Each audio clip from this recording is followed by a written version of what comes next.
Yo, what's good? What's going on? What's cracking? What's cracking? Merry Christmas, everybody. Merry Christmas, whoever's watching. If you're up, make sure you keep the kids in bed. We get to make our noise afterwards. Usually I'm on here with some goat milk. Because I'm just gonna keep it classy today. Keep it classy. Put some of this wine in this glass here. You know, pour it up. Pour it up right here. Pour it up. Keep it classy. Keep it classy. There we go. Then I'll get trashy. Guys, I'm up here, but I'm not here alone. I'm not up late alone. I got my boy, Easy, Big E. We're gonna bring him up. Let's see what's cracking. Bro, you know, I'm sitting here. I'm sitting here laying in bed, tracking Santa Claus, seeing what the fuck's going on, and then Mendoza's like, "Let's go live." you know, I'm a whore for it, so I'm like, "Let's just fucking do this shit. Let's fucking track Santa Claus live."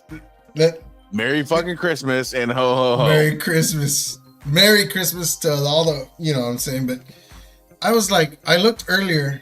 You know, before on TV, they used to, I don't watch TV much anymore, but I know they used to do the thing where like, oh, Santa Claus is coming through this way. He's almost here. He's almost through there. You know what I mean? He's hit China. He's hit UK. We're waiting here on this side of the ocean. Christmas takes a whole different like spin when you have kids that are adults now. So like, I'm laying in bed. I'm minding my own business. And my daughter's like, yo, I just bought a bunch of stuff on Amazon to organize the room. I'm like, well, do you want me to pay for it, or do you want me to split it or something like that? She's like, no, I got it. And then I'm like, okay. And then the minute I say okay, she's like, well, on second thought, we can split it because I'm off work for 2 weeks. So I'm like, okay. So I Zelle her money, and I'm like, damn, she's still getting me. Dude, what? At least they're not getting us as often. You know what I mean? You know, Christmas is around my house. We do Christmas Eve, and it's a little fun. Christmas a little funky for me. So yeah, I know. We got it done, and like, bro, I napped a bunch of times today. That's why I'm up late. This is late for me. This is fucking late. Really? Holy crap! You get up early though. Most of the time I get up early, but like today, like I got up at like 8 o'clock, had coffee with the wife, and then fell back to sleep, and then got up, fell back to sleep, and then like around like 1:30, I'm like, all right, let's leave the house for a little bit because just fucking do something.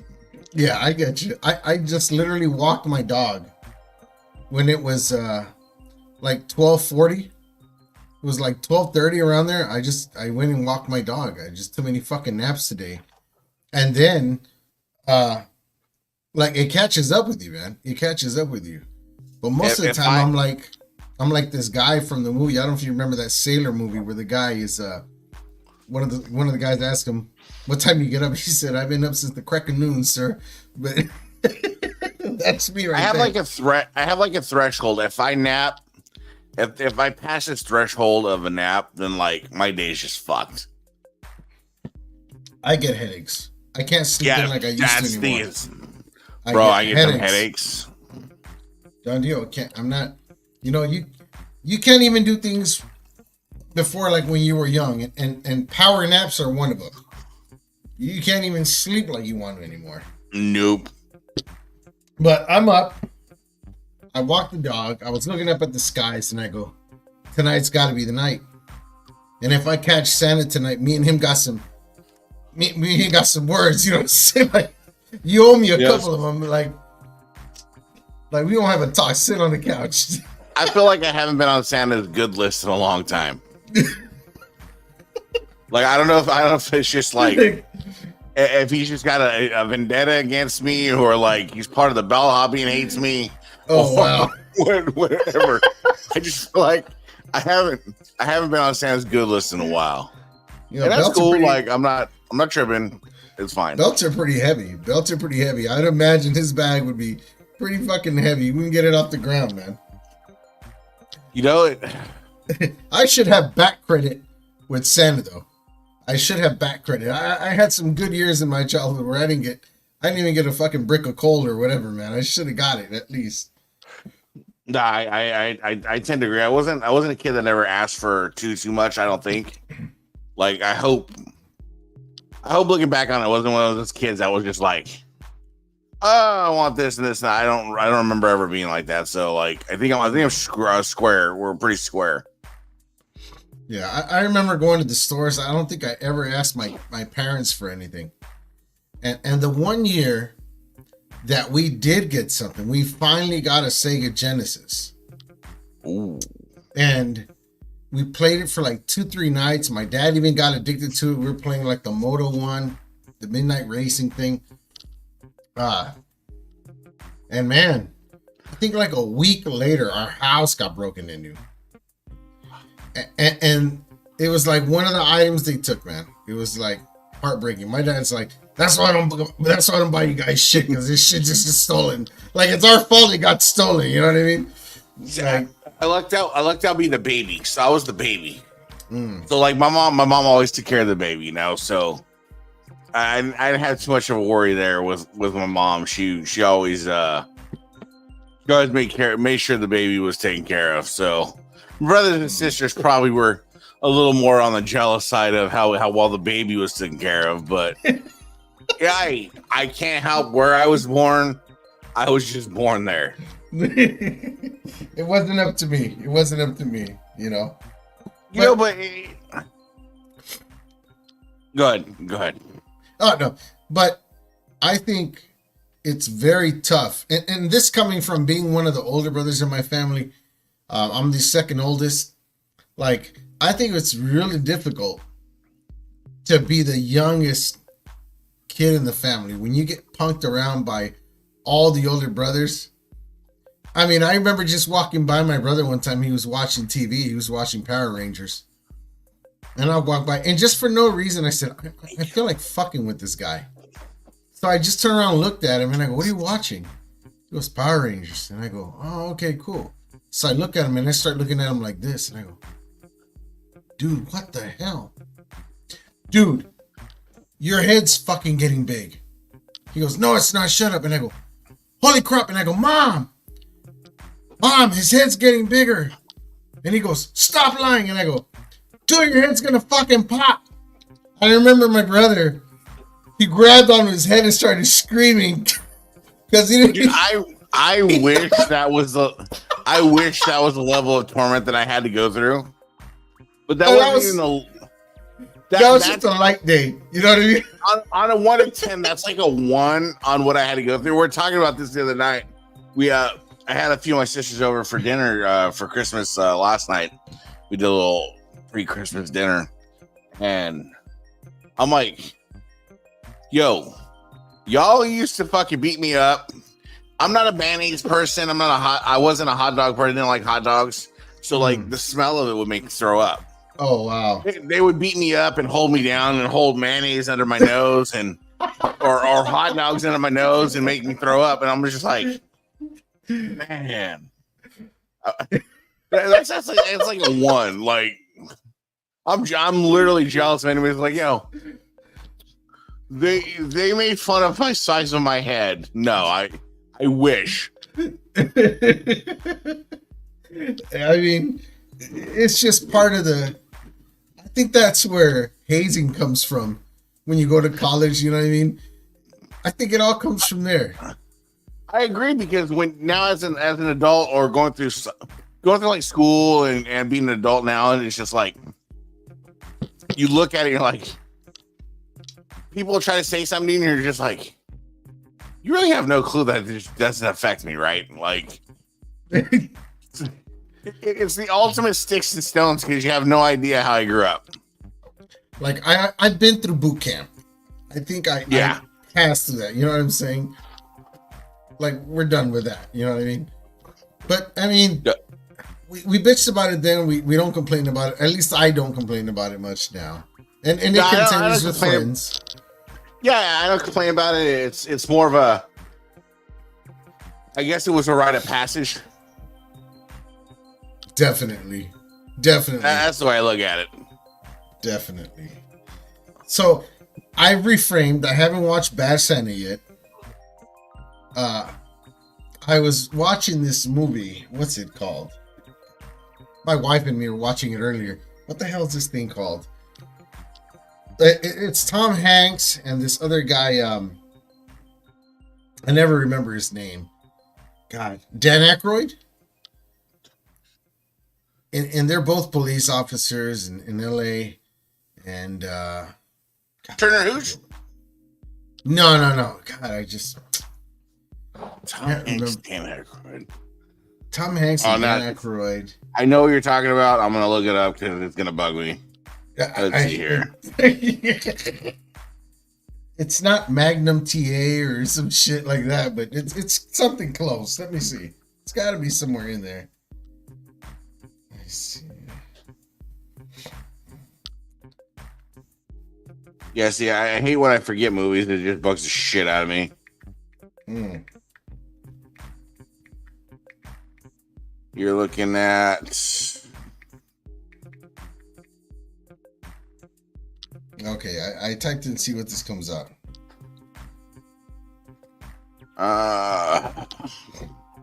Probably pre-2000s, correct? Dragnet. That's the name. Dragnet. There you go. Yeah. Dragnet. And I was tripping out. I was really tripping out on Tom Hanks. I didn't know he was diabetic. I did not know either. I did not know that. And it tripped me out. But what reminded me of that was he had been on I forgot what show or he was talking about this. That because he was doing so many of those roles where he was putting on weight for a role, taking off the weight. Putting on weight for another role, taking off the weight. And where he looked real skinny and a little shredded when he did Castaway, by the time he did that one, all that quick weight gain and losing weight made him get diabetes. Crazy shit. Makes sense. So the craziest one I can think of in recent memory is Matthew McConaughey in Dallas Buyers Club. I haven't seen that one. I haven't seen that one yet. He plays an AIDS patient that basically he's like this cowboy dude that okay, I'm lying. So I have seen it. Okay. I'm bad with titles, but once I hear the plot, sometimes I remember. What he got skinny, and you think of Matthew McConaughey as this beautiful golden fucking dirty blonde fucking human shirt off and yeah. That's probably the craziest one for me, or that one, or my favorite movie is called Into the Wild. Into the Wild. Emil Hirsch. He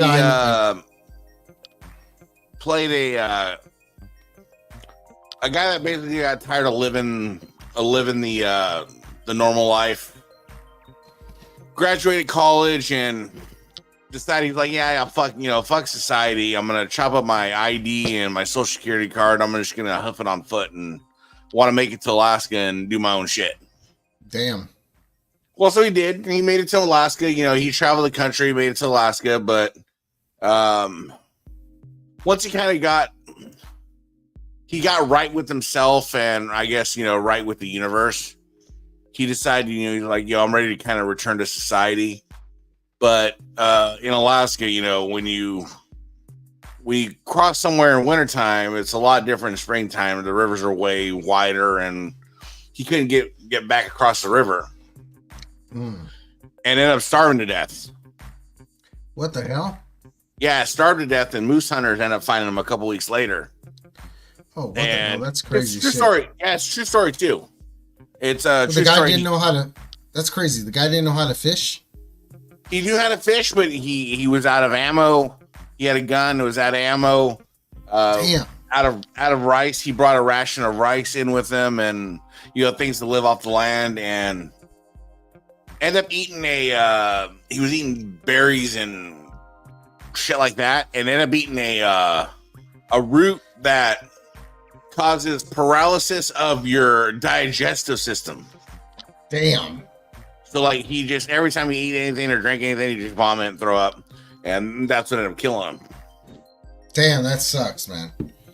It's a wild movie, but like it's a great movie, and like I said, it's based on a true story, and it's one of those movies like for me, like when I watch it, it actually cheers me up. It sounds morbid, but it's one of those movies that's just like the cat lives his life the way he wanted to, on his own accord, found his inner happiness, and it just happened to be at a shit time. Damn. That's why I say careful what you wish for. But a movie that tripped me out with the most fucking weirdest ending, tripped me out. Leave the World Behind on Netflix. I don't think I've seen it. You gotta watch it. If you do anything after this, is go watch Leave the World Behind. It has tons of scenarios of things that happen. It all starts off with things that people have been predicting kind of around the internet and things like that. How in the movie they think it's either, I don't want to ruin it, but it's some kind of cyber attack on the United States. And they don't know if it's happening from Korea or Japan or China. And what tripped me out about this is one of the things they had doing was having a lot of Chinese immigrants coming into the United States before the attack happened. And I was just watching on the news the other day, even on like some YouTube thing or TikTok, the guy was interviewing people on the front line of the border and saying, hey, we're not getting the usual like 10-mile Mexican line of immigrants. He was going down the line and asking all the people there, where are you from? China. Where are you from? China. Where are you from? China. Where are you from? Korea. And it was like one Mexican for every 10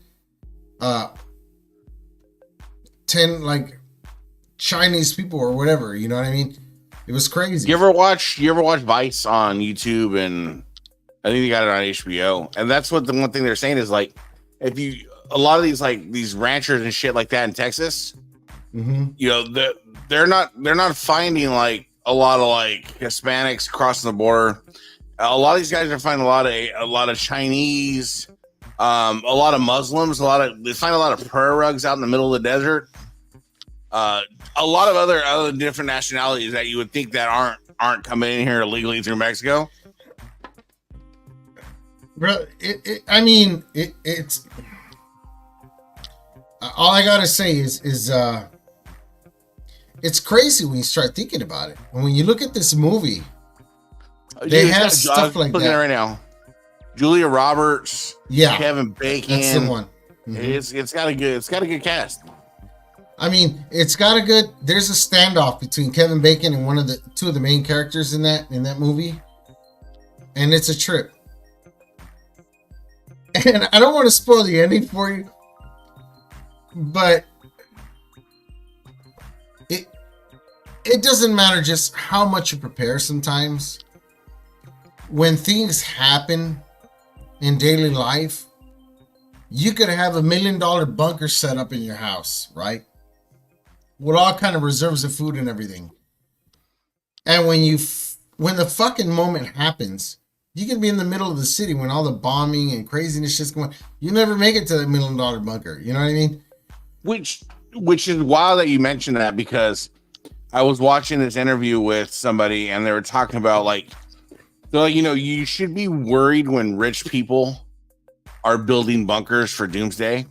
Oh, dude. And they're like, Mark Zuckerberg's building they said it's 100,000 square foot underground bunker with all this water filtration, air filtration, foods, the whole bit. And they're like, when dudes like that are doing it, you probably should take notice. It really makes you think, because the main reason for that is these people are very close and tapped into other people who know things, see things. Yeah. You know what I mean? So treat a lot of this stuff like a rock when it hits the water. It works its way out. So when that water starts to do its waves, it starts to do, you know what I mean? You gotta, no matter how small or big the ring is, you gotta kind of pay attention to that and kind of follow that trend. On Facebook, I've been looking at a lot of these companies that have these prepped meals, you know what I mean? Yeah. And it's almost cheaper, bro, than going to the supermarket. No lie. For sure. I was like, holy crap. You can order a bunch of this stuff, and then it's made to last like 3 years to 5 years. So you just keep ordering this. And that's not necessarily the worst case, because I watched this guy on YouTube that this guy opens MREs from wherever he can get them. And I literally, I'm not shitting you, I watched this guy open an MRE from 1948. Wow. And eat it. Wow. I wonder how the scrambled eggs will taste. Dude, this guy had, it was a canned beef.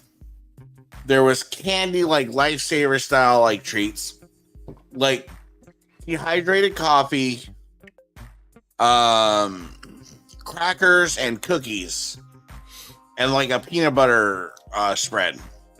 Damn, you can't go wrong with peanut butter though. Dude, and this, I don't know, this dude has a stomach of fucking steel. But he'll sit there and eat these fucking MREs, and you're just like, damn. And half the time it's weird, because he'll be like, oh, the flavor of this fruit bar is so delicious and chewy and moist still. And it's from 1960, and he won't put it down. Just sit there and eat it. I swear. Like, it's the strangest shit. Most of us here in the United States would probably fall to stomach, intestinal bacteria infections and things like that. And all these people in third world countries that we really rag on, like you said, stomachs made out of steel, man. Yeah, would survive a lot of shit. Yeah, that's a fucking Tuesday. Right? Well, I watched a documentary that said, in America, if the water and power system went down for 7 days, 7 consecutive days. Holy shit. That they said like 70% of the population would die from starvation. You figure everybody in the hospitals that is of an ailment that require water, everything like that, would die. Damn. Then you have the stupid riffraff that'll die that are out robbing and looting. Yeah. They said up to 70% of the population would die. That's crazy how they have the numbers on that shit. And that's why they recommend you have 2 weeks supply of food and water on hand, because if you're like me, I'm just gonna hunker down. Mm-hmm. My doors are locked, guns are loaded, and nice. I'm gonna wait for the riffraff. Yeah, that's another big riffraff to get through. Yeah, and I remember seeing a documentary about, God, I want to say 2-3 years ago. And I don't remember what country it was for the sake of my life to know about this, but it was, I don't know if it was somewhere in Thailand or some island type of people. But these people, what they do, they get paid like 5 cents a day. And this is back then. I don't know about today, but it was like 5 cents a day. They go out and rummage through all the food waste. They collect all the best food they can find.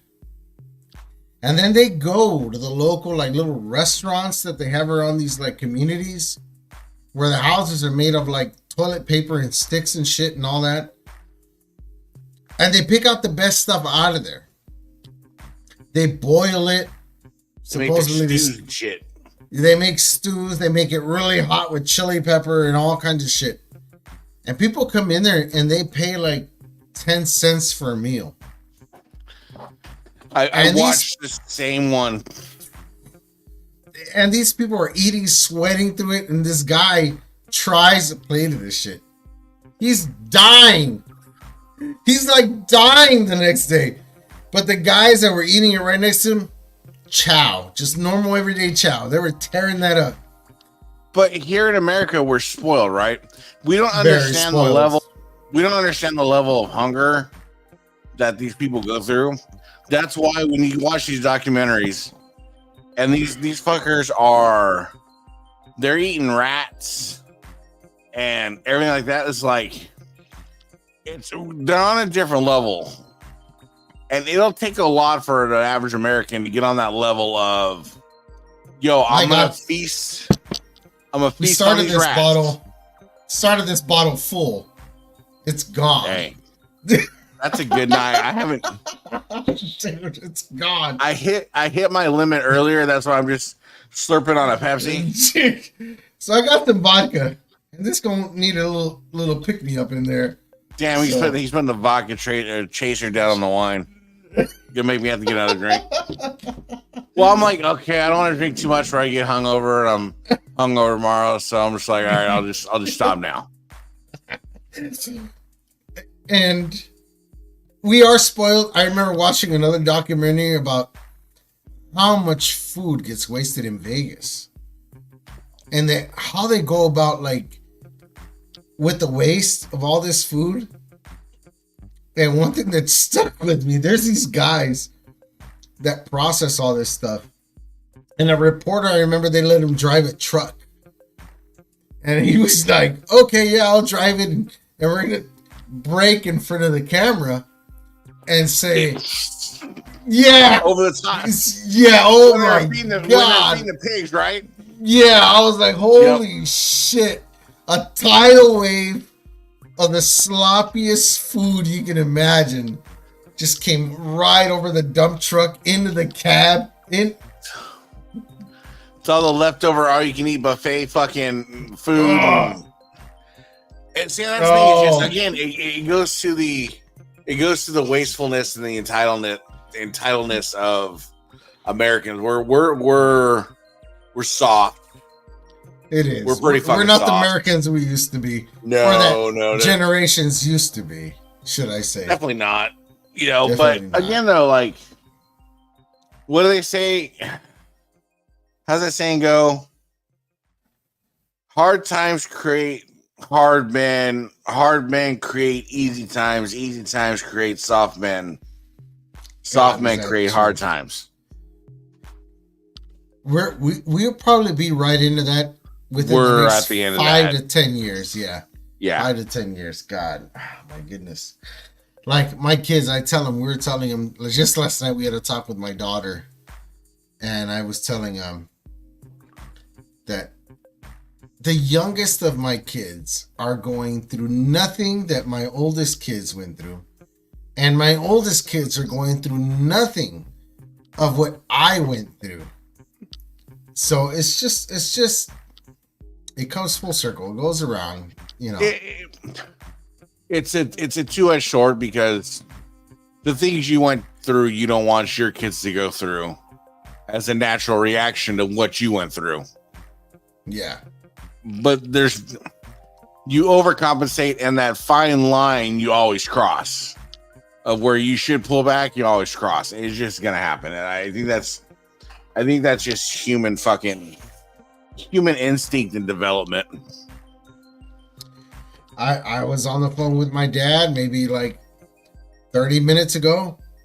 I had a good way to flex having a dad. Wow, thanks. Nothing intended, brother. I hardly talk to him because when we do talk, he's a very stern, very hard man. It's hard to keep him on certain subjects. Like, I was walking the dog, pick up the phone. I said, all right, I'm going to call him. I hardly ever call him. So let me just call him, say Merry Christmas and this and that.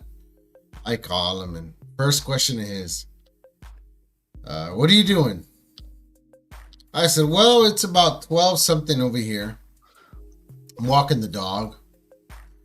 Dog? You got a fucking dog? I said, yeah, I got 3 dogs. And he pauses for like 2 seconds. He goes, you're fucking crazy. You're stupid. You know I hate dogs. And he's telling me this like if I bought 3 dogs and I have them in his home. Yeah. And he's like giving me shit about having 3 dogs in his home. Just to spite him. Yeah. So I'm like, look, I got 3 dogs. I'm walking one of them at night. You know what I mean? And I go, and I took the time to give you a call because this is my moment of peace during the day sometimes. It's when I walk the dog. It's just me and the dog. I'm walking. There's no other business. There's no other interruptions. You know what I mean? Yeah. I ended up talking to him more than I ever talked to him in like 20 years for about 30, 40 minutes of the dog walk till I got in the house. And it's just a reminder, just the things we talked about back and forth about bar fights that me and him were in the middle of. And we tore up this restaurant, like between me, him, and his friends. I was like 17 years old, man, when this shit happened. And like just laughing back and forth. And my dad has he has lung cancer. So I'm just taking the time to listen to the man. You know what I mean? Yeah. He almost left us about a month and a half ago, almost now, or a month. And just trying to give him his time. But it just comes to show how much our generations are different from each other and what he believes in and all that. Definitely we're softer. We're definitely softer. And if you look at it from just like, I got the same thing with my dad. He ended up liver cancer and getting him. Liver cancer spread to his brain, and it's just that's how it clipped him. But you look at how he grew up, and he was one of those guys that grew up. Mom didn't want him, left him at the hospital, bounced in out of foster care. Only made it to the 6th grade. So, like I said, there was always a plateau for him of what he was going to accomplish in life. And I think, looking back on it, I think you can safely say with looking at my sisters and stuff like that regardless of the context of how you want to interpret it, I think you can say that his plateau was exceeded by the way they turned out. They have good kids, they have good jobs, they're a functional part of society and things of that nature. And that's like my dad. He only went up to like 3rd grade. He only went to like, I think he only made it to like 3rd grade. He did, for a person like that, he did extremely well. I want to say he raised some pretty good kids because, I'm not gonna lie, I've done my dirt. I did my thing. I did what I did growing up, but as the youngest, I was an angel. we were talking about this the other night. Like, so me and my youngest sister were only like a year apart. Okay. So like I lucked out because you didn't get a report card in school because her grades are kind of messed up. But in turn, I wouldn't get a report card because she'd intercept my report card because I can't get a report card and she not get a report card. I lucked out there. I lucked out there. Wow. I mean, life is a struggle, man. Life is a struggle in every way. It is. And by the way, hold on. It's 12/13. Officially Christmas on my end. Merry Christmas. Merry brother. Christmas. Merry Christmas, everybody. Man. Everybody out there in internet land. Everybody out there in our chats. Everybody, right. Merry Christmas. Merry Christmas to everybody, guys. Everybody watching, everybody that sees us later on. Merry Christmas. For me, it's actually 3:13 in the morning, which is no big deal because I'm wide awake and I'm still getting my fucking drink on. Right. Okay. I gotta be sensible.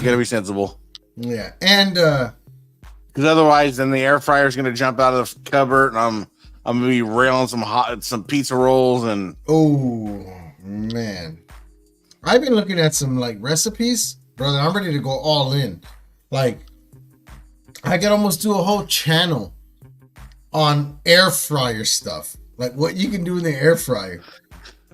Like there's these like pizza hot dog rolls that you can do, and I know you're not big on hot dogs, but I like hot dogs now. Now I like hot dogs. Oh, you're good on hot dogs. Okay. Yeah, they beat me into a sense of liking hot dogs.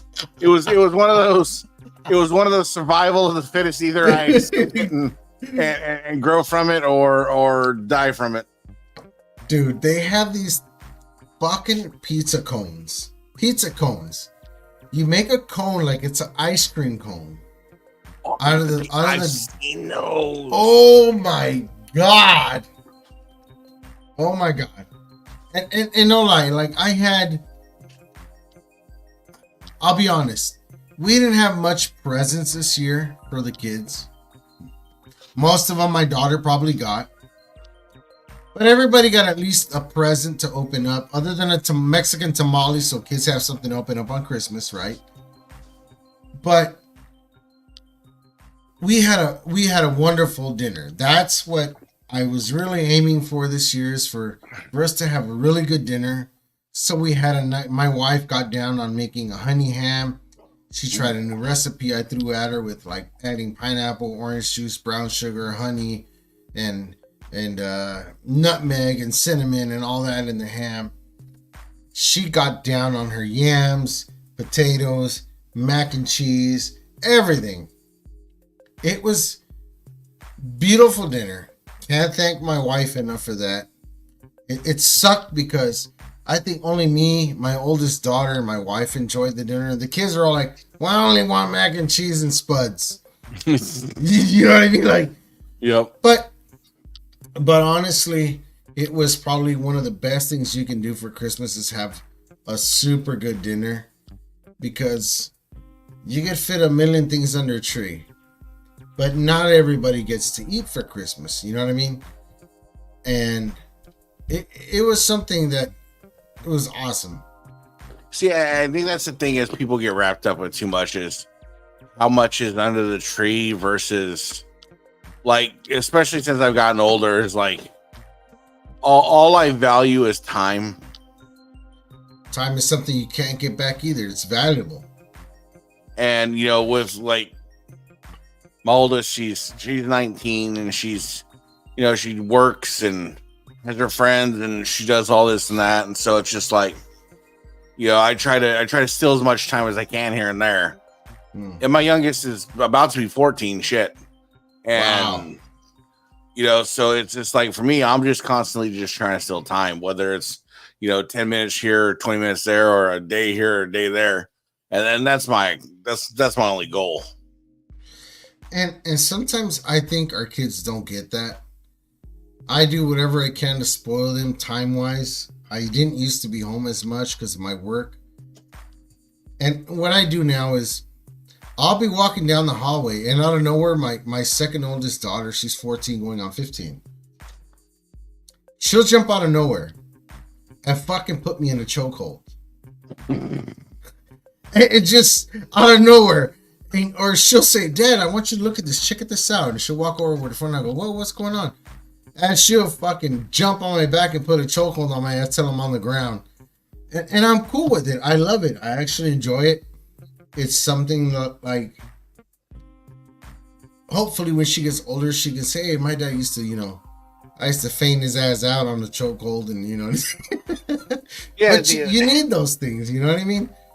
And that's what I do is I just, I'll walk by the room. I just pop the head in and I'm like, what are you doing, child?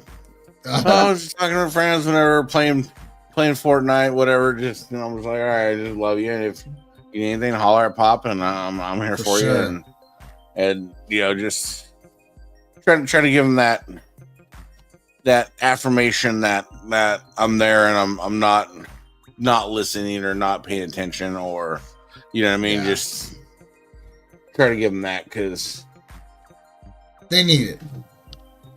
They need it. I think as much as they need it, I need it.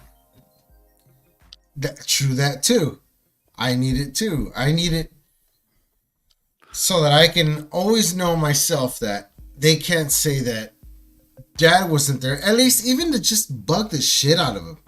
They can't, so they don't say the opposite, which is, my dad never even fucking knocked on my door to check if I was okay. You know what I mean? So I have this weird project I want to work on that as soon as I figure out the 2 camera situation of how to run 2 cameras at the same time and record them, I got to figure that out. Okay. I'm going to interview my oldest daughter. Brother, that is a must. So here's my thing. Check this out. I want to interview my oldest daughter, and I want to, hey, it's fucking 2023, right? 24 right now. And, how are you doing? What's life like? What's this like? What's this? What are your future plans? Whatever, in 10 years, what are you going to say to yourself?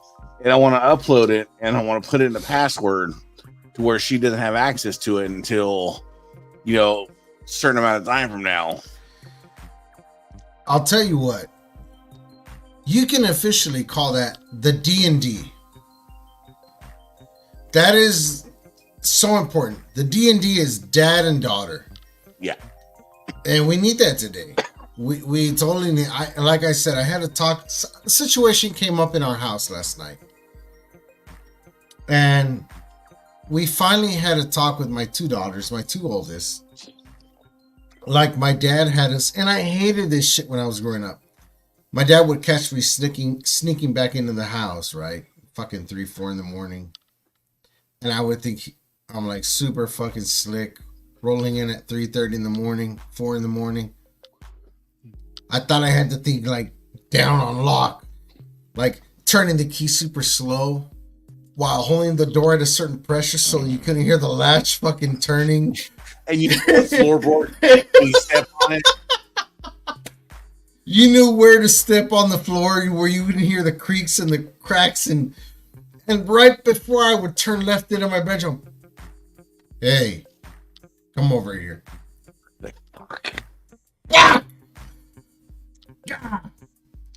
Into the bedroom. Light come on. My mom and dad would be sitting up with the blankets up to their chest, look with their hands like this, going, where are you coming from? What are you doing? We need to talk. I'd be like, fuck, and I'd be there for an hour stuck. But I get it now. And I had a talk with my 2 daughters last night about stuff like that. And it's really important to have that one-on-one to understand where things are coming from, how they're going. Let them know that we get it. We were there. I know it's hard for kids to picture us being 18, 17, 15. You know what I mean? We did this not too long ago, because like I said, she works, she has her friends, and I don't want her to feel like that she's smothered, but I also don't want her to feel like that she has this unimaginable freedom. There's gotta be a middle. And like I said, medium for everything. I don't care the town we live in. I don't care if she, 12:30 at night, if her friends want to go get an In-N-Out burger and just fucking hang out for a little while, that's fine. Yeah. But at 1:30 in the morning, I don't want them in San Francisco, in the middle of downtown San Francisco. For sure. So there's a medium. Yeah. Understand what you'll accept and what you won't. And let's just do that. If you feel like I'm being unreasonable or anything like that, then we can talk about it like adults.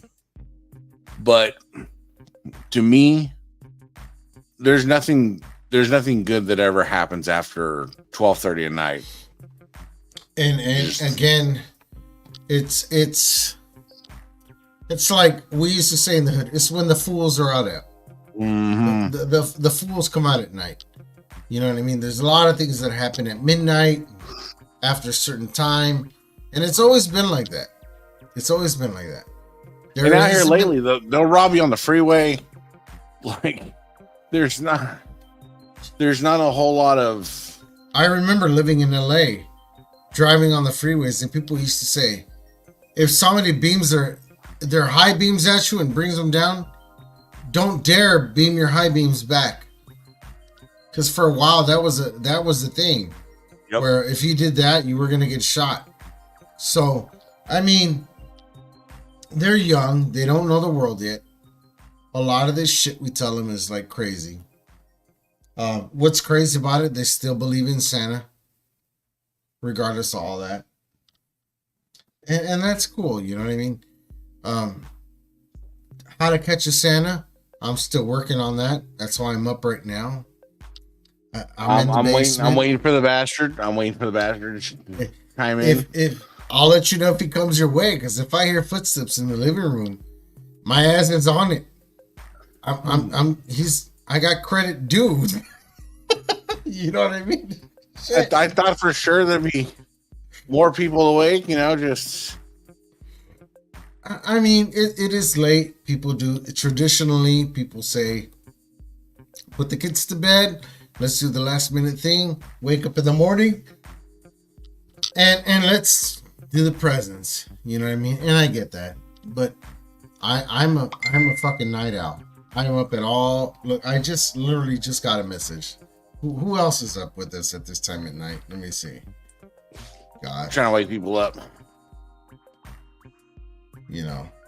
That's why I told Kev tomorrow. I'm like, bro, let's go live. Let's go live in the middle of the day at some point and just shoot the shit. And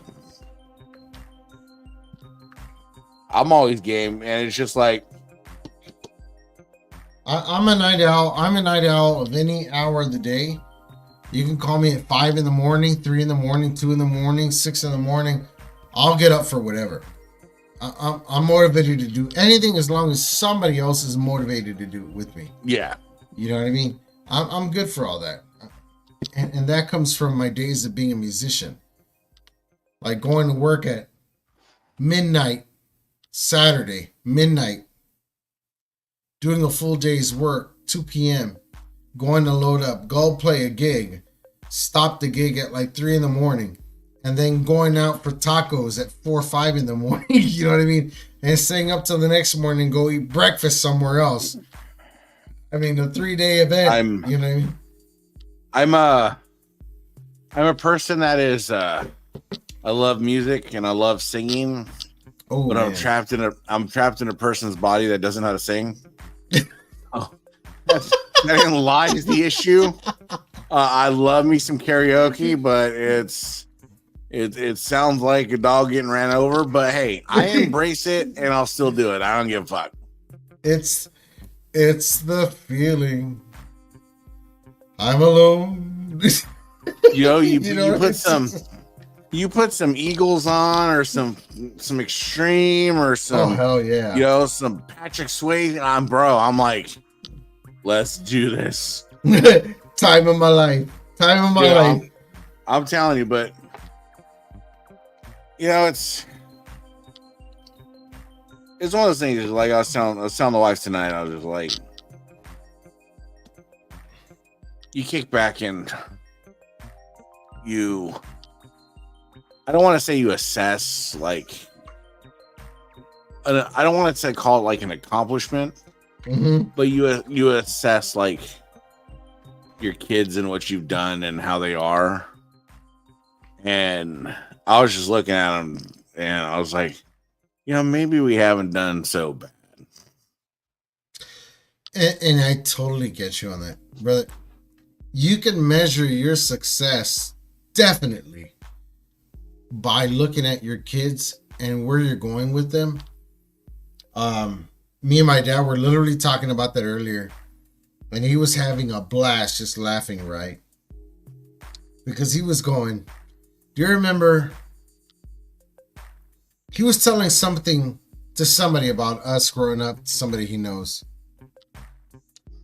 And he said, yeah, I had my run-ins with my kids, things they did, dumb shit. And I remember we used to, when it was really popular, my younger brothers, I used to take them out and do what we called bum hunting. So we would go to Venice Beach, Santa Monica, find bums. We would tie them up by the legs to like pull them out of their holes and shit. This is going to paint me really evil, but this is all in the past, guys. And we would just bum rush them, right? And we would talk like we would videotape the shit and talk like we were the crocodile hunter. You know what I mean? It just, I remember we got caught by the cops and we had rocks in our pockets and shit, BB guns and all kind of crazy shit. And I remember one of the guys coming up to my brother and he goes, empty your bags. What's in your pocket?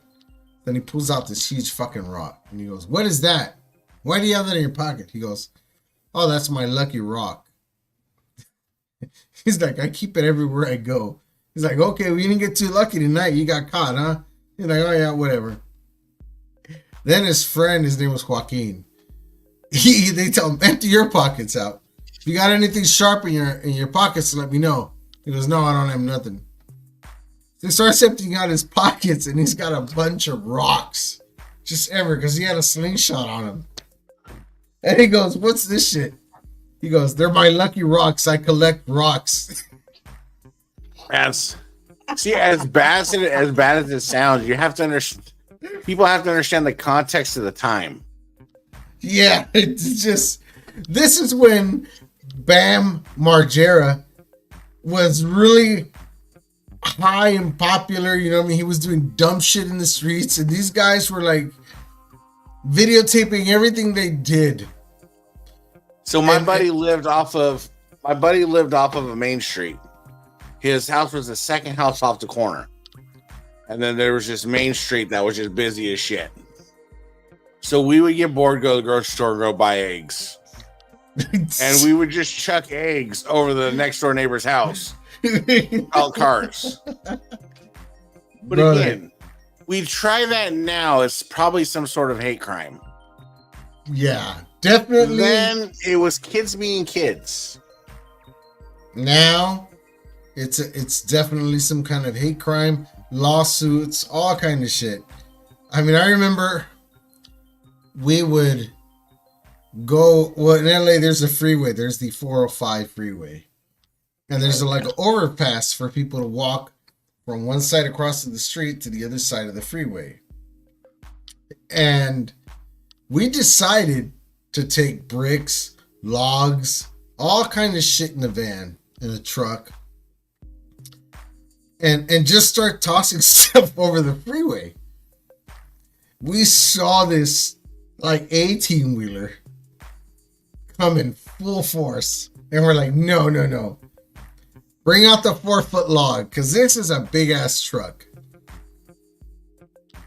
And we chucked that thing in with such perfect timing. And it hit that front end of that truck.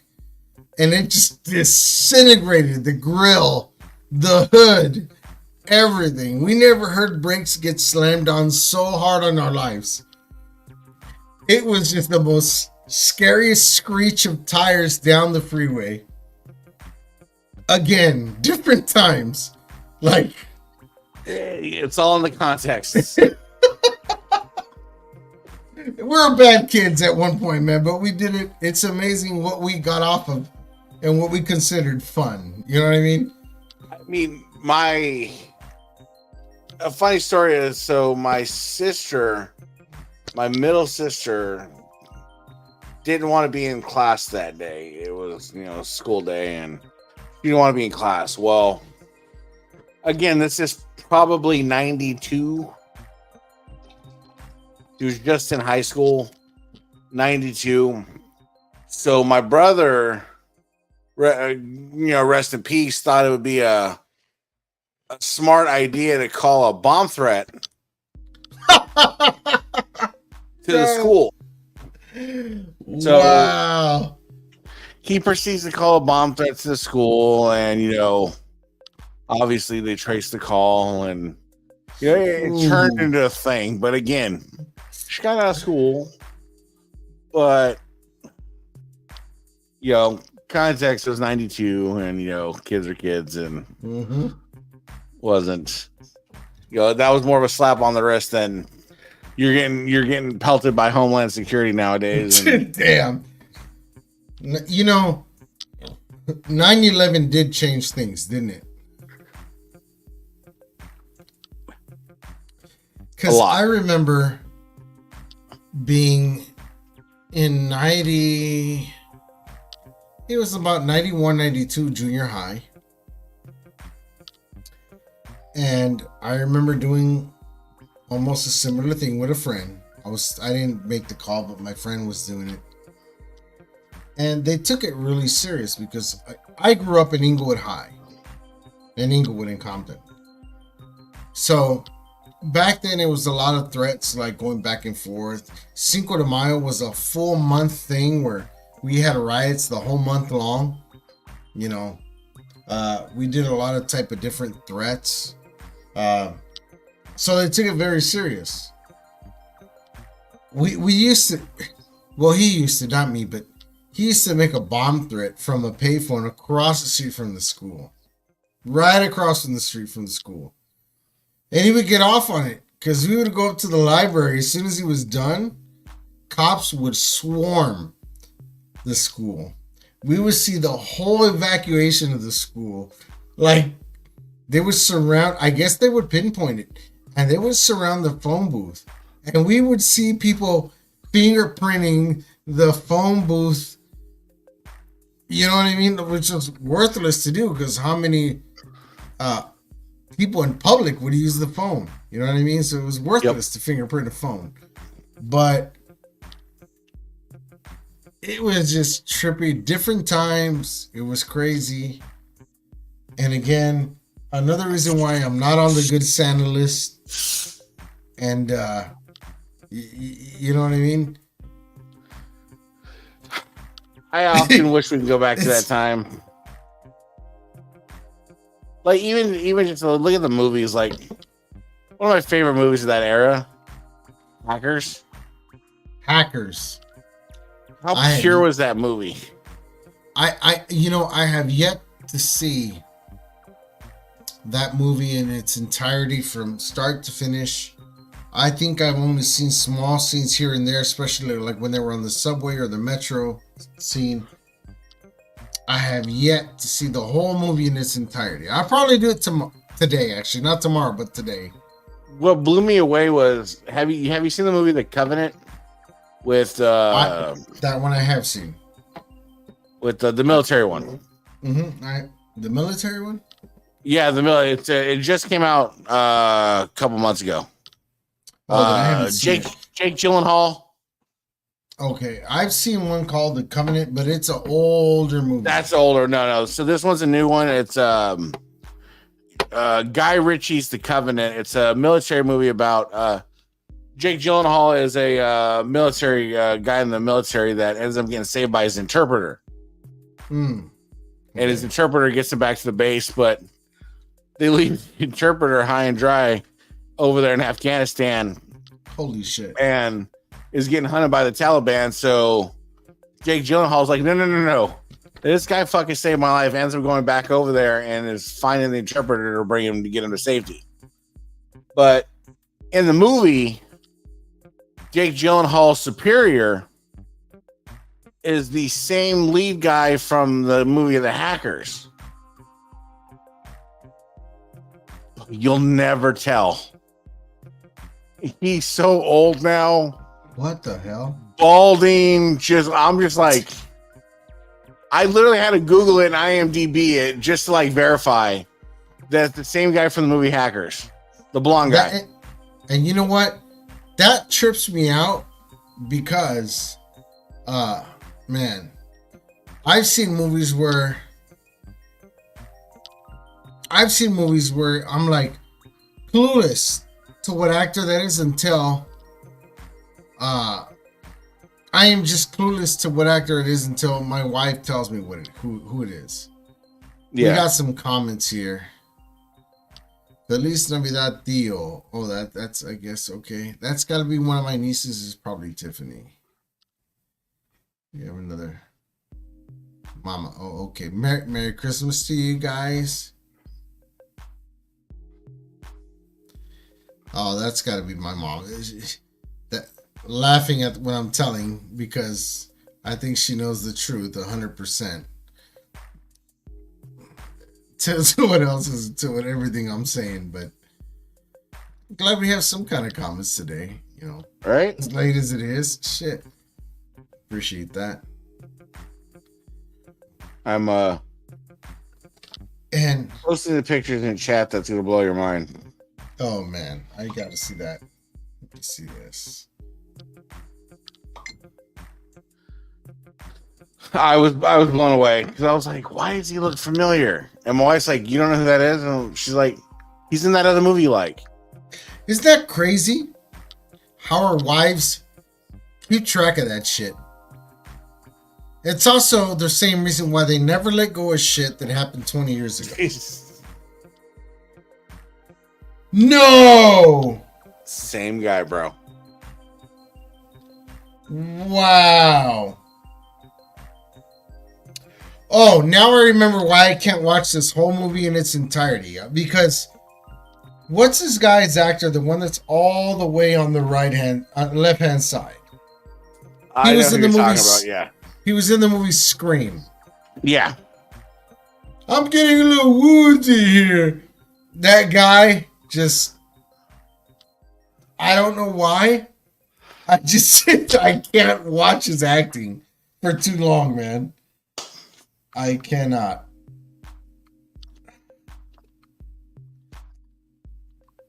Have you seen the movie, what's it called? Train Spotters? I don't think so. People have been telling me to watch that forever. Watch Train Spotters. Watch Train Spotters. I never watched that damn thing, man. I just got a couple of DVDs in because with Best Buy, it made me kind of sad with Best Buy going to stop carrying DVDs and a lot of places going to stop carrying DVDs. Really? Yeah. I mean, I know it's all got to come to an end, but there's so much content. But there's so much streaming now, though. I know. I thought it was all going to end at Blu-ray. To be honest, I thought Blu-ray was going to just kick everything out of the water and be done with it. No, they're going to stop carrying a lot of DVDs and things like that. So I started collecting DVDs again. And I picked up A Million to One. We were talking about that last time. Picked up Airborne. My wife got me Dutch. Oh, Airborne was good. Airborne's good. And then Dutch with Ed O'Neill. Mm-hmm. You know, and I picked up this comic book that I had when I was a wee lad. I mean, it's in great condition. Uncanny X-Men, Dark Phoenix, the novel, 1984. Wow. That's a thick book. That's a book. It's a great book, though. Great book. Fuck.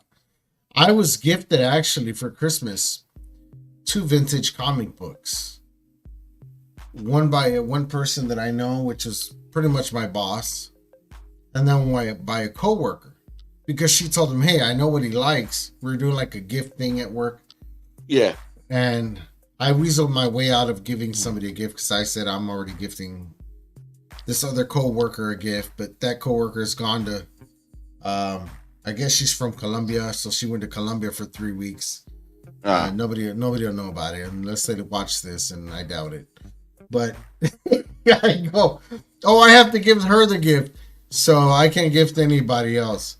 So, but they were 2 nice vintage. If anybody knows about vintage comic books, this thing has still the original staples and prints. One said it was, I think the sale value was 60 cents from when it originally was sold. And the other one said 29 cents. So the lower in price that were sold, the more older vintage they are, they're worth just a little more. They're not worth more comic books, but it's more of the collecting thing in it, you know? Yeah. But still, if you ever get your hands on a comic book that's worth 5 or 10 cents, you're doing pretty good. Yeah. It's pretty damn good. But I'm going to read through them. Definitely going to read through them. I love how they smell. You open those things up, you wave air through them, it smells vintage. Yep. It's almost like old money. I don't know how to explain. Smells like your grandma's closet. Unless your grandma these days is a freak. That's true. Then true. You know, it's gonna smell a little different there for you. Oh man. So what's the plans for tomorrow? Tomorrow, which is today now. Well, yeah, it's today actually. Yeah. We are going to, I don't know, I'm going to sleep in a little bit. I'm always the last one to wake up for opening up the presents. Everybody gives me shit about it. I'll wake up, I act surprised and everything. And we'll open up some presents and see who gets what and, you know, all that good stuff. Take some pictures, take some video, and keep it for the memories. And then I'm going to eat a bunch of leftovers and take a nap. The nap will definitely be there. Oh, yeah. I'll get up and maybe start working on some leather again. I'll get back right on the horse and never get off. I got about 6 orders, so I got to complete them and try to get them out.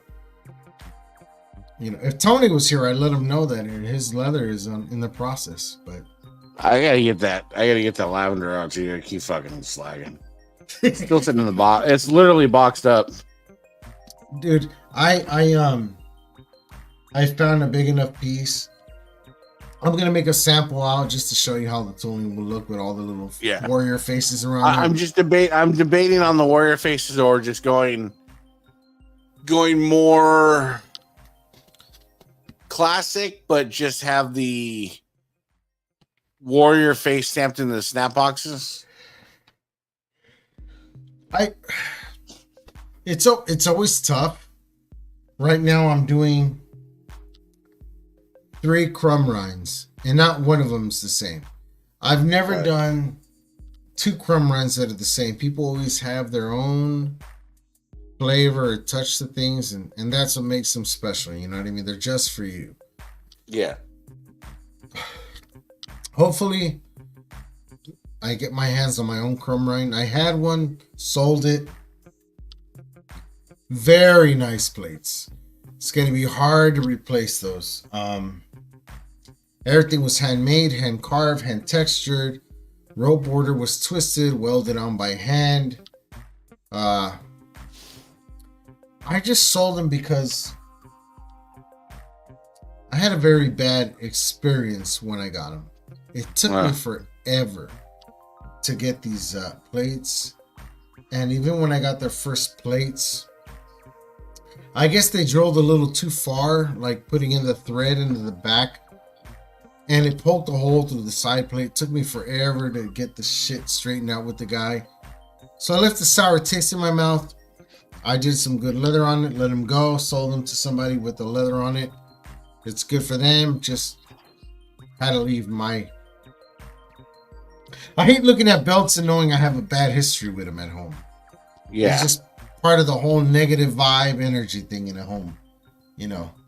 That's how I think, anyways. So I had an OG Rizwan Crumrine, and it was once before he started doing the Jeff Jarrett ones. It was slightly. It was.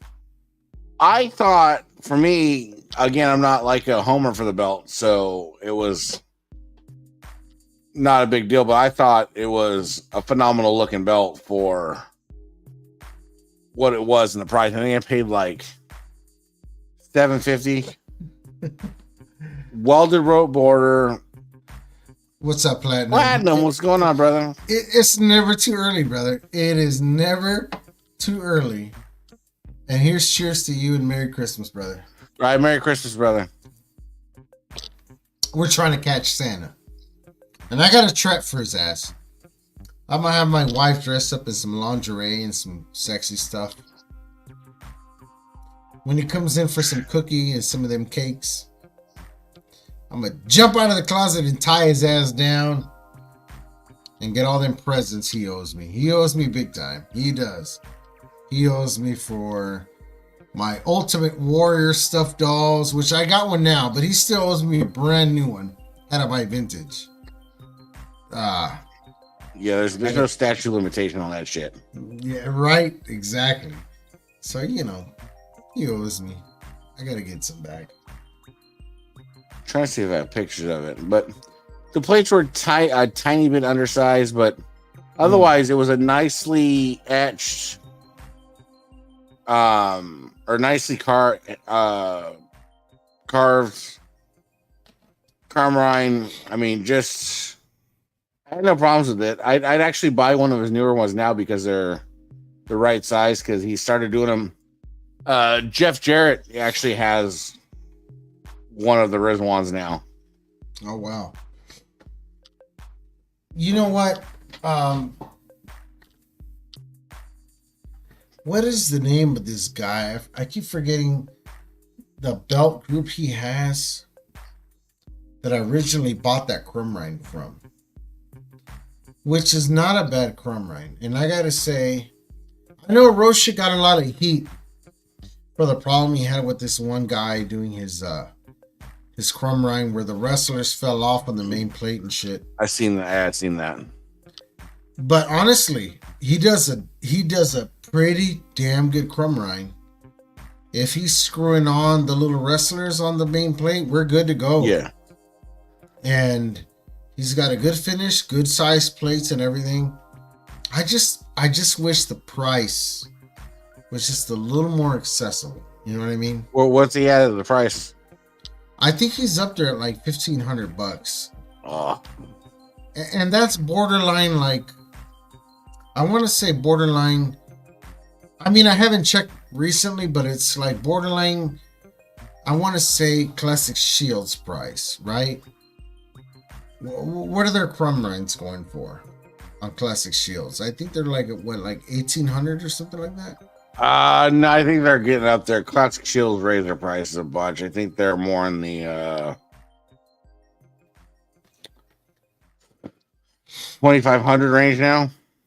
Ooh. Yeah, okay, they're not. Then maybe it might be worth getting it from Rocha. I don't know. But I know it wasn't Thor belts. It was another name, and I can't remember what it was. But the guy that runs that page is called Muhammad. And it's not Thor belts. It's some other name, but I'll remember it later on. He makes a pretty damn good Crumrine.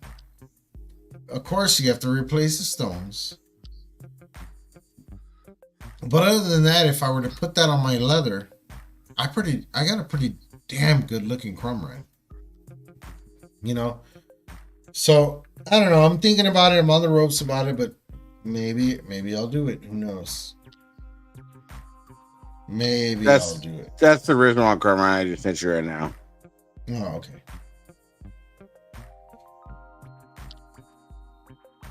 And that's the one that he does? That's the older version. His newer version is even better. But it's engraved. It's hand engraved. I do see that. Nice It rope looks like border. it's hand textured. Nice rope border.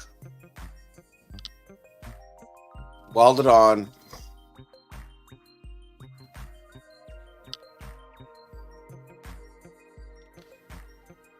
Now, here's a picture of the side plate of what I'm looking at, guys. I don't know if you can see that.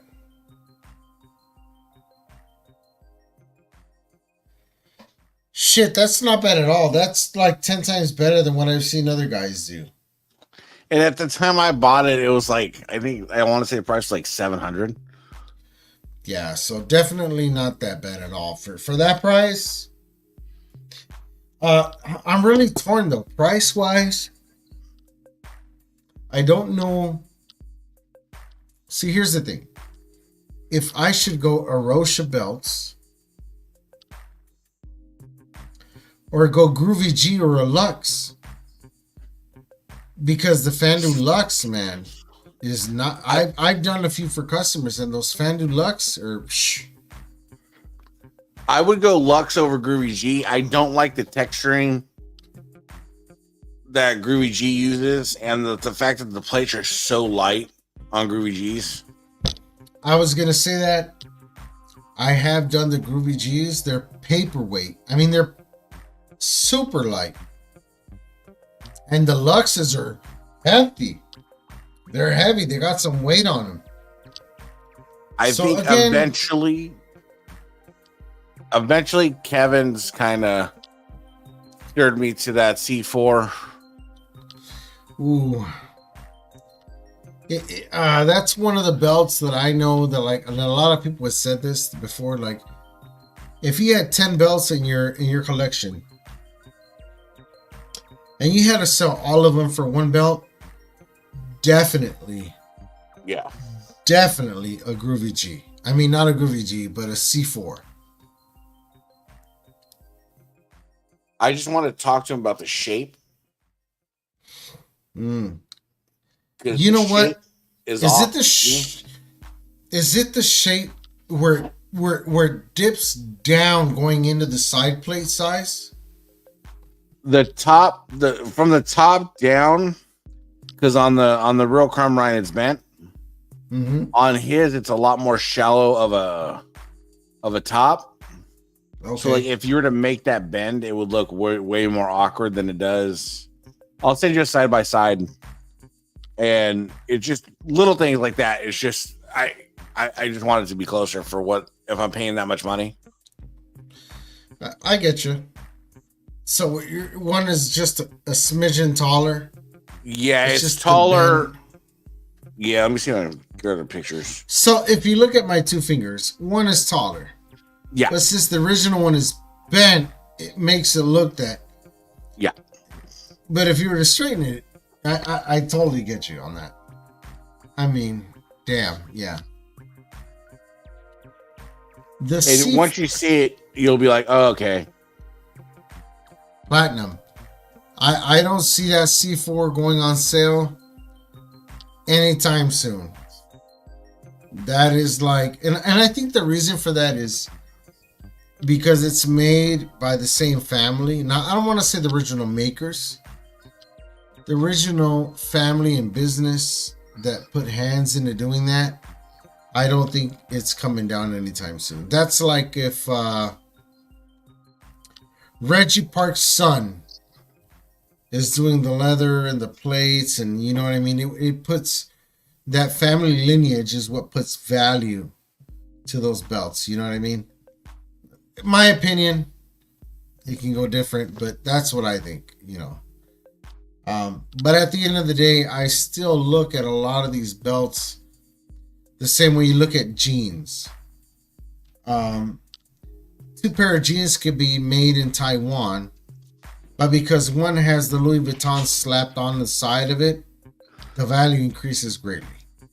It's still the same materials, it's still the same effort, but it's the name and the branding, I think, that's really what pushes it to be the price that it is. The quality is there. You can't argue that. But definitely,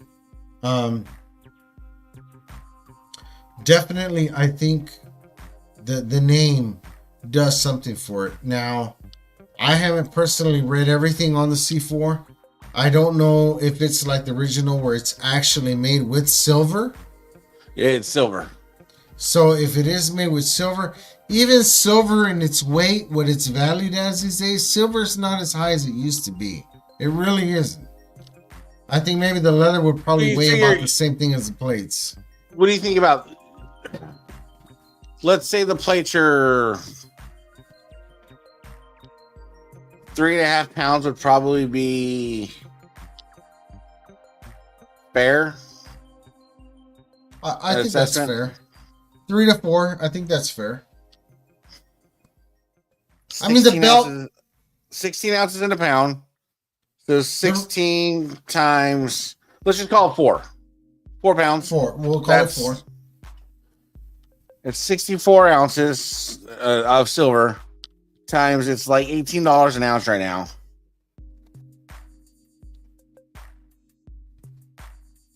So 64 times 18. Just in silver, you're looking at about $1,150, depending on where they source. Okay. 1,150. How much is it? Is it around like $5,000 or something like that? 30. It's like $3,900 or something like that. 39 with taxes and everything, shipping. Just a hair over 4. So I get it.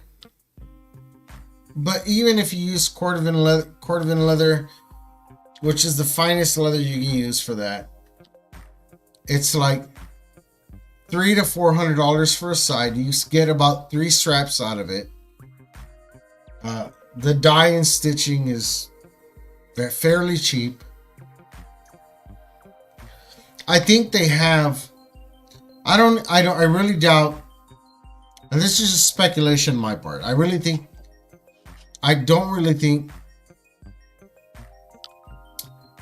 don't think that they are doing it hand stitched. They're using a stitching machine. I've looked at a lot of close-up pictures of it and everything. I don't see a stopping or starting point in certain places of the strap. So they're definitely using a lock stitch machine for that. So,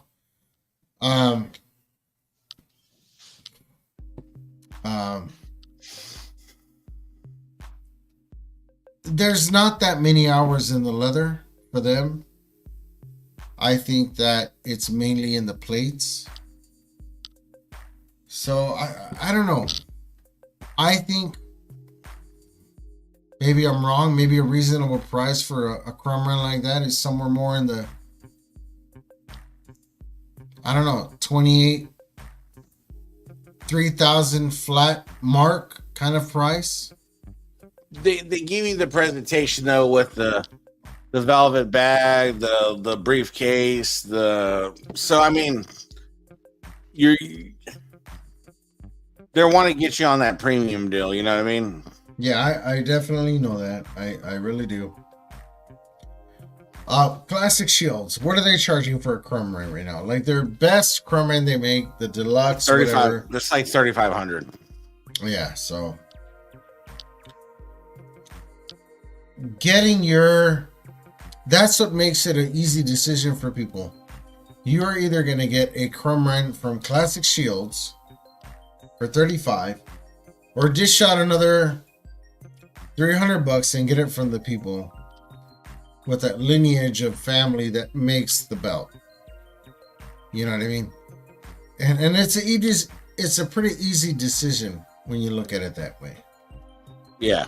I totally get it. And you could almost say it's really inexpensive because $3,500 for something foreign versus something $3,800 for something domestic made in the USA with a certain quality control. You're better off going good old USA. So yeah, I'm totally with that. You know, it's just not within the normal consumer's reach, the price range. Then again, it's not meant for the regular consumer's price range either. You know what I mean? That's true. If you're the kind of guy that goes and buys $300 belts all day long, That ain't for you. You know what I mean? So what I sent you, the top one's the C4. Yeah. The bottom one's the actual. Oh man, yeah. You can totally see the difference right away. Yeah. Big time. Big time. They're probably lacking a half inch in height from the center of the top to the bottom. And let me show this real quick. I should have uploaded it, but you guys can see how that top looks. It almost flattens out a little more round at the top versus the original one. It's got a pretty high peak compared to that. That's where that bend comes in. Yeah. And if it wasn't bent back like that, if it straightens out, It'd be taller. it'd be taller. Just not by much, but it'll still be taller. I mean, yeah, I totally get that. And that's where at $3,500 plus, I'm gonna be picky. Yeah, and even the sides coming down off that peak, it comes in a nice little turn and slope. And the C4 kind of is like peels off that a little bit. Also, if you notice, the original Crumrine, the side plates are almost exactly equal to size as the main plate. Yeah. And if you look at the C4, those side plates are a lot taller. Yep. Than the sides of the center plate. So, I mean, when you charge that kind of money, definitely those details will come back to haunt you, man.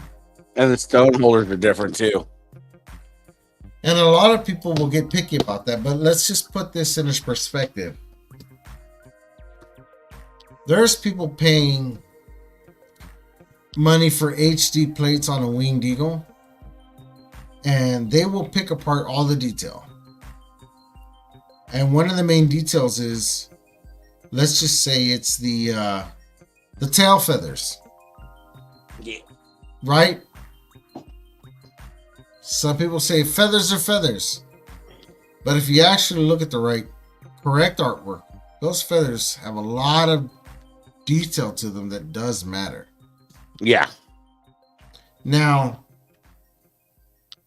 you can pay for HD plates that are going to run you $800. You can kind of ignore that. But if you're going to pay for Classic Shields Winged Eagle $3,000 worth of plate etching and correct artwork, that's a pretty big jump. Then you need to be picky about all those details for sure.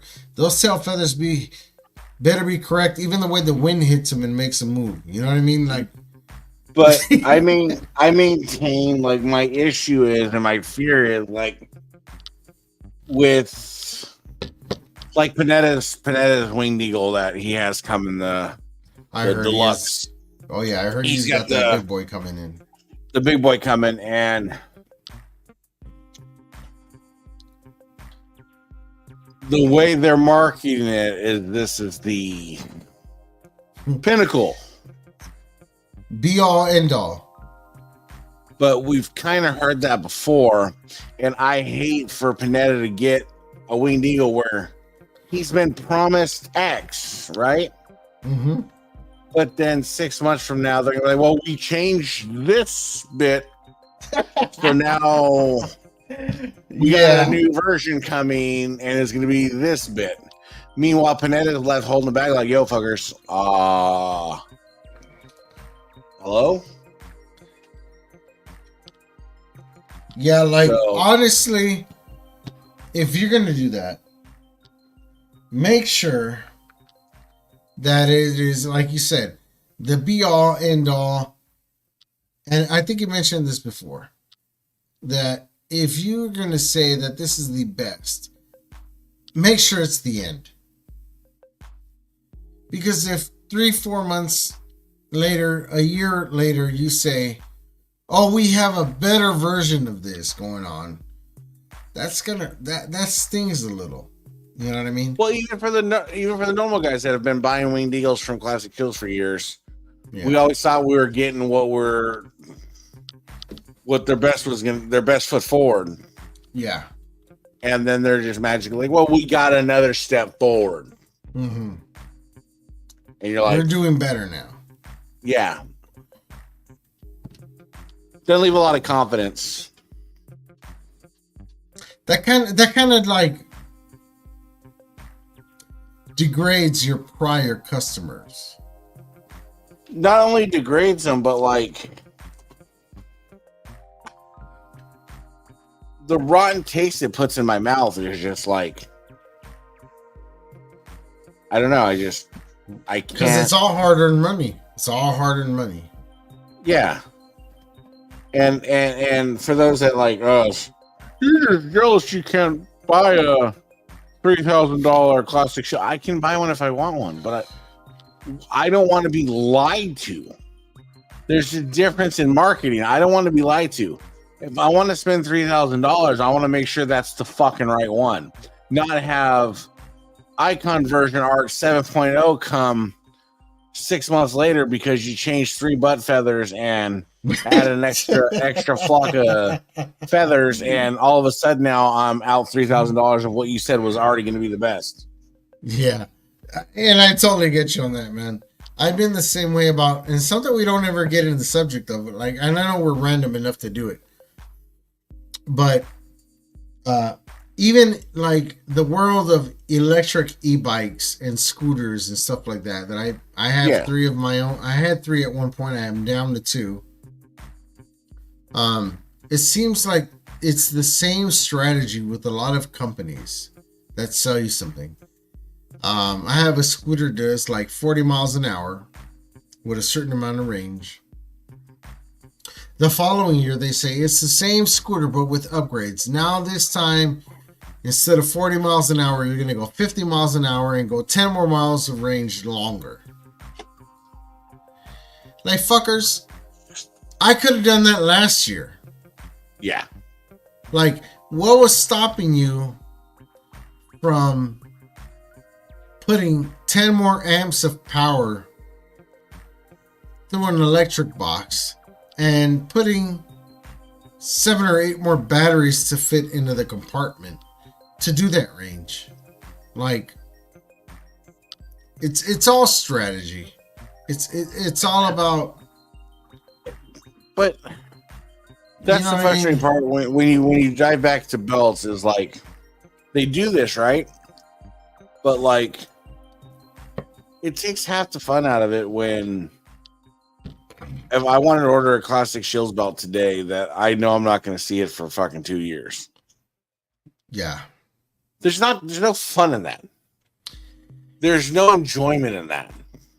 And we've talked about this before, but you know what? We never really dived deep into it. But at the same time, I completely get where you're coming from. There is absolutely, definitely no fun in getting your belt a year and a half, a year, even 8 months down the line, getting your belt. Because by the time 8 months go by, you are in a different stage of your life, different needs. Things are a different priority than they used to be. And maybe 8 months from now, you're not even into the hobby like you used to be. So you might get your belt and go, oh, this thing came in. Oh, okay. Well, I'll put it on my shelf for a week or 2 and then maybe put it up for sale. When it comes to time frames, there's got to be a statute limitation on the normal, well, we got behind for COVID, or the other is we were building another shop, so we had to take time. And those are the two excuses you hear the most from them. And it's like, I've always been the biggest defender of them, but now it's just like when you have Mark Magger that took 25 months. Whew. Wow. Yeah. To get Mark Magger plates. it's hard to want to defend. Plates, not even on leather. Plates. And not only plates, but the paint was just not right. Apparently the paint came in with issues. So it's just like, I'm like, people ask me, I'm like, I can't defend that shit. Can't. And here's the thing. I think they're starting to feel the pressure. And I predicted this a little bit, maybe a few months back, where all these, what they used to call subpar makers, are starting to make HD plates for people. The art is maybe 80-90% right. They have details to work out, but nevertheless, they're making HD plates, and they're starting to feel the pressure. No, I agree, because as good as they are, I'll just go to Alianis or Nawaz for HD, and I'm gonna get it in a few months. Yeah, and that's it. And I've been seeing postings from Classic Shields. Oh, we have 20 belts finished this week. We have 40 plates etched and ready to go this month. We have 50. You know what I mean? They're really trying to put it out there now. They've never posted that much. And that thing is, like, I don't think people don't understand. Classic Shields does a large volume of belts.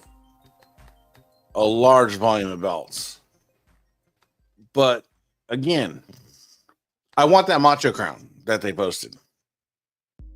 I might even message Muhammad later. But that's a hell of a thing to have in a collection. The thing is, I want it in under a year. It's not irrational.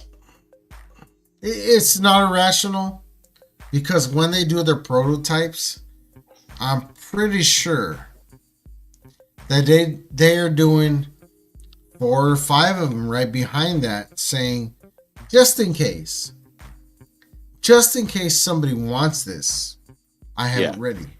That's like the new world heavyweight title belt strap. Yeah. I have 3 I'm making right now. I have an order for 1. Speaking of that, do you see the size of the stamp that I think it was? Who was that? Was it Max? Max, I knew you were going to say that.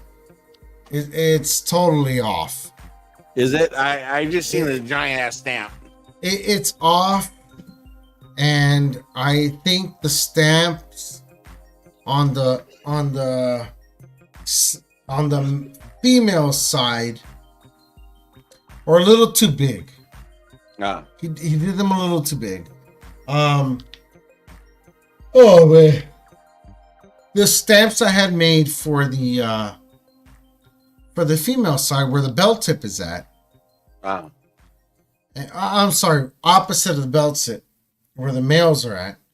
I was going to have the lion eliminated completely, so that I had room to put my stamp boom right there, right? Yeah. But people are being, from what I questioned around and asked people in messaging, they really want it as close as TV accurate they want it to be. They want the little lion on there, so I have to figure out where to put my branding on that. So I think it's going to be on the back side of the belt, right dead center. Yeah. So I'm going to have to like heat up my stamp and press it into the back, which is no big deal. Yeah. But I'm also already early getting requests for doing like a custom strap for the World Heavyweight title. They want it to be like the crumb rind color with a crumb rind stitching. Shout out to Daniel Ripley from Drip Belts. That guy does phenomenal fuck work. He's my fucking hero when it comes to leather. Paul Martin honestly has nothing on Daniel Ripley, in my opinion. From doing the work and knowing the work, God, Daniel Ripley is the man. I messaged him back and forth. Is the tooling the same on the female belt as the male belt? It's exactly the same. It's just smaller. Yeah. God. That's a problem. I don't think anybody is gonna really invest the way I've invested. At least I've seen guys like Daniel Ripley on the other side of the world investing and making that stamps. I haven't seen anybody other than myself advertise that they're investing money and making the stamps for a heavyweight title here in the US. Anybody. I know there's a guy, what's his name? God, I want to say. What's his name? I can't remember his name to save my life. Yeah. But I looked at the artwork. No, not Stokes, not even Stokes. He's a guy that does a lot of he's into a lot of medieval stuff and like leather work for arms and braces and shoulder pads. But I looked at his attempts and I want to say that it's almost there, but not there really. Yeah. You know? So, which tells me a lot of guys are going to battle with this. My press plates are here. They're ready to go. I'm lining everything up, squaring everything up, making sure the holes are good with the plates. I have to stitch the edges, put backing on. But I should have my first straps coming out hopefully next week. You guys should see some postings up with that. I have some pre-orders, but until I knock this out the park, then it's 100%. And, you know, it's not cheap. It's not going to be cheap. This one's not going to be cheap. And that's the thing is people got to get out of their head is just like, as WWE becomes more intricate in their belts and their designs and their straps and everything, it drives the price. You have to. I mean, this is the main thing. Like, even in me making those plates for myself, having them made, correcting the artwork, going through 4 or 5 weeks of getting this done. It even started way before. Since the heavyweight title came out, we jumped on it, or at least I jumped on it. We're talking like close to $2,000 in press plates, in artwork thrown away, investing. Well, I'm gonna pay you to do the artwork all over again because I don't like this and this and that. So I may put out 10 or 12 straps out before I start getting my money back. You know, there's a lot invested, so we'll see where it takes us. I got my first 3 orders. Hopefully I'll be able to put out the first strap done here in the United States. I know Daniel Ripley's already done it on his side of on his end of the other side of the pond. I got to try to be the first guy here. So hopefully we'll get it done.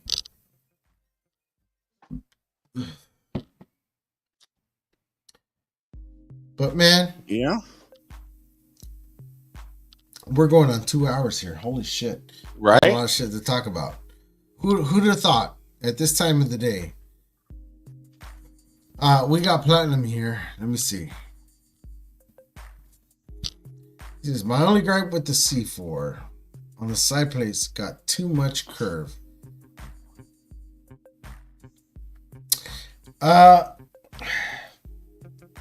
I think I'm gonna agree with you. I think that the curve on the center plate was always subpar. Was always a little not enough for me. I know the original one, I've looked at hundreds of pictures. the original plates, the center plate didn't have as much curve. It really didn't. And the side plates were almost pretty much completely flat.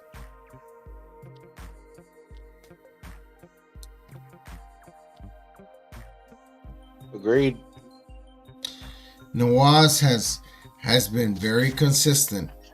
His plating, his etching, his artwork has been very correct. I have a dual plated tag from him, and it's the Demolition. And I think the only thing that I have to say about that is that the dual plating on the last side plates is wrong. I don't know if he's corrected that because I haven't ordered a dual plate Demolition tag from him at all from him anymore. But I know all the center was supposed to be gold versus gold plated. Yeah. I think the best SD tag I've gotten has been from Ali Anas. And the plating is correct. The finish has been mirror smooth, no waves anywhere. The leather's super good. I don't even have to retouch the leather. But the etching should be deeper. It's too shallow. And I can make that observation now from owning it maybe 4 weeks now, 4 or 5 weeks now. The etching is too shallow. If his etch, I think that's how he gets away with it being so smooth. Yeah, I mean, I think if his SD would etch a little deeper, it would be HD. And I think that's why he does that. Yeah. And most of these guys don't like do HD, don't like doing SD. He could be running it through the HD at a single pass or 2 passes on the machine and just using the same machine. Yeah. And it's clean. His etching is clean. It is good. It's good polishing. It's really good finish. It's really good plating. But yeah, definitely and I can see why he does that. Because for the price, he can't give it all to you. You know what I mean? Yeah. He has to have something to differentiate his HD from SD. Definitely, I have plates from Nawaz. I mean from Ali Anas. I have a set of HD IC and I have a HD Winged Eagle. Definitely deep.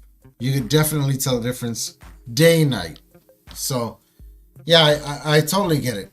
But at least he's not like other makers going, well, I'm going to give you HD at this price, and then SD is going to be some really shitty, wavy, fake plating, bad leather belt.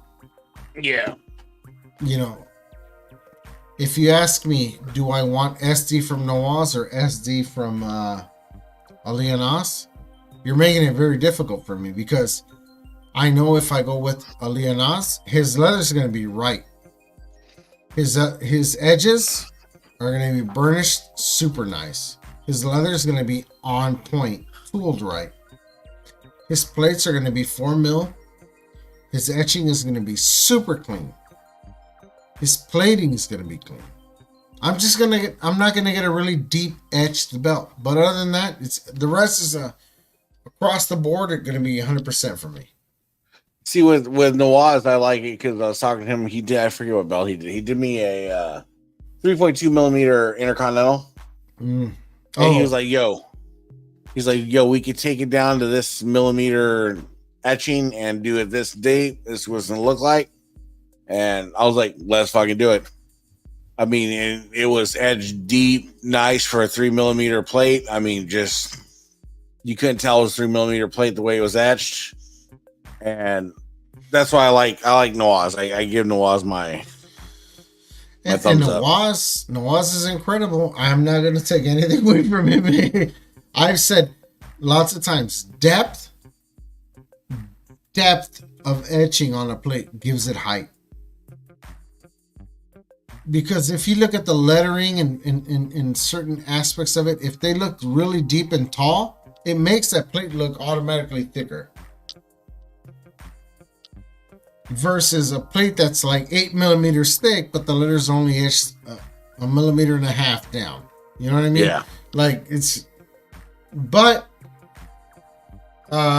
shit. I mean, I don't know what to say. It's just I'm stuck between those two worlds, but I'm always leaning more towards Aliyah Nas. The only problem I've had with him recently is that his fucking bolts have snapped on me on the back. They've snapped on me, and I know he uses a new method of using like a what is it called? A capacitor gun, which if I take this microphone, we're going to take this mic, you guys. This is not a sex educational class, by the way. But if you put the stud into this and he presses onto the plate and they hit the button and it welds that stud into that plate, it's almost too quick of a process. It doesn't penetrate the metal. Yeah. So when you go to tighten that, it'll click, snap the whole bolt off clean. Well, that's where Mateen got his bad reputation for with his bolts. Because that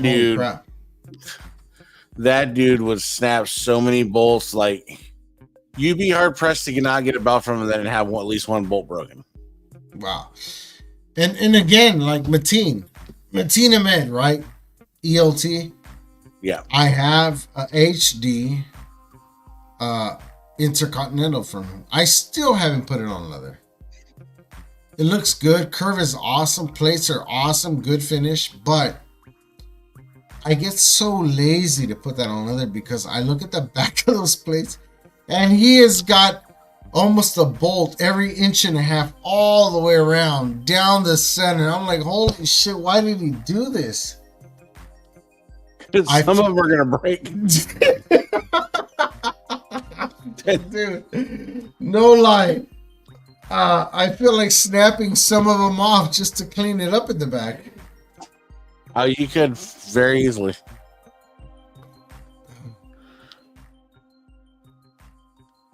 Again, Platinum says bottom of T is second hand with 2 bolts broken.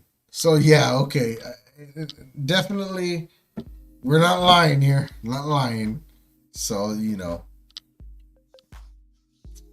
I don't know. I think for me, my 2 hours I'm already 1:30. Yeah, it's time for us to take a nap, go to sleep, get ready for morning, the hecticness of sweeping paper off the ground and everything, and stuffing our trash cans.